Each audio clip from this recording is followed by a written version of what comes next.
রাজ্যের সমস্ত সরকারি কর্মী, শিক্ষক, শিক্ষিকা এছাড়া বিভিন্ন দপ্তরে যত কর্মী আছেন আগামীকাল কোনো প্রকার ছুটি পাবেন না। যদি কেউ ছুটি নেন সেক্ষেত্রে তার স্যালারি কাটা যাবে, সিএলও পাবেন না।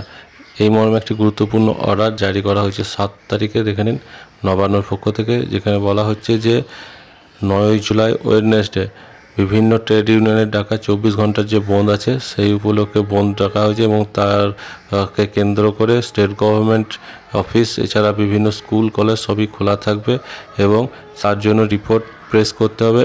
কোনো কর্মী সেক্ষেত্রে ফার্স্ট হাফ কিংবা সেকেন্ড হাফ বা 2 হাফের জন্য কোনো ছুটি পাবেন না। বিশেষ বিশেষ কয়েকটি ক্ষেত্র দেওয়া হয়েছে নিচে, যেখানে ছুটি হিসাবে গণ্য করা যাবে।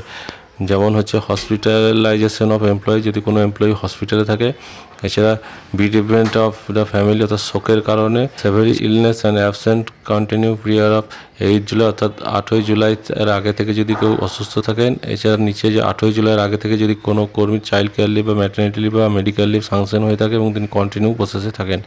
আর যদি এক্ষেত্রে না থাকে তাহলে সেটাকে ডায়াস নন হিসেবে গণ্য করা হবে এবং একদিনের স্যালারি কাটা যাবে। ডায়াস নন মানে হচ্ছে সার্ভিস ব্রেক, যেটা আপনার সার্ভিস বুকে উঠবে। তারপরের দিকে যেটা সমস্ত হেড অফ দ্য অফিস এবং যে হেড অফ দ্য অথরিটি অর্থাৎ স্কুলের ক্ষেত্রে হেড টিচারদের নির্দেশ দেওয়া হয়েছে যে যদি কেউ না আসে কোনো কর্মী 9ই জুলাই, সেক্ষেত্রে তাকে শোকজ করতে হবে এবং শোকজের যে অ্যান্সার দেবে সেই অ্যান্সারটা যদি গ্রহণযোগ্য হয় অর্থাৎ উপরে 4টি কারণ অনুসারে হয় সেক্ষেত্রে ঠিক আছে, নতুবা তার যে চাকরি সেটাকে সেই একদিনের কামাইটাকে ডায়াস নন হিসেবে গ্রহণ করতে হবে এবং একদিনের স্যালারি সেক্ষেত্রে কাটা যাবে। যদি কোনো কর্মী শোকজের জবাব না দেয় সেক্ষেত্রে তার জন্য ডিসিপ্লিনারি অ্যাকশন নেওয়া যাবে।